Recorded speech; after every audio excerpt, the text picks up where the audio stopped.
लिहिलेले पान म्हणजे पुरंदरचा वेढा. आजही जेव्हा लोक पुरंदरकडे पाहतात तेव्हा त्यांना माझी तलवार आणि माझे महाराजांवरील निष्ठा आठवते. मी महाडचा पण साध्या देशपांडे कुटुंबातला, पण नशिबाने मला शिवाजी महाराजांसारखा राजा मिळाला आणि माझ्या आयुष्याचं सोनं झालं. जेव्हा मिर्झाराजे जयसिंग आणि दिलेर खान स्वराज्यावर चालून आले तेव्हा त्यांच्याकडे अफाट सैन्य होतं. पुरंदर किल्ला म्हणजे स्वराज्याचं नाव. महाराजांनी मोठ्या विश्वासाने माझ्यावरील किल्ल्याची जबाबदारी दिली होती.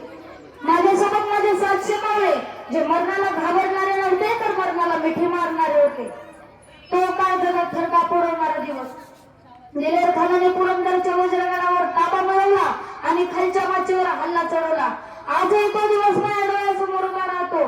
दिलेर खानाच्या नौका धडाडत होत्या, तटबंदी ढासळत होती, पण जोपर्यंत मुरारबाजीच्या अंगात रक्ताचा थेंब होता तोपर्यंत गडाचा दरवाजा उघडणार नव्हता.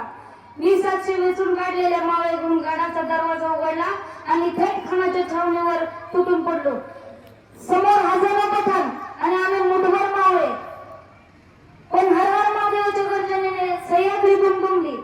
कापून काढत होतो मी त्या पठाणांना, जणू काही यमराजच मैदानात उतरला होता. लढत लढत मी थेट खानाच्या छावणीसमोर हत्तीसमोर गेलो आणि माझी चपळी आणि माझी तलवारीची धार पाहून खान म्हणाला, थांब मुरारबाजी, आमच्या बाजूला ये. तुझ्यासारखा बहादूर मी आजवर पाहिलेला नाही. बादशाह तुला जहागीर देतील, कौल घे. त्या क्षणी माझं रक्त सळसळलं.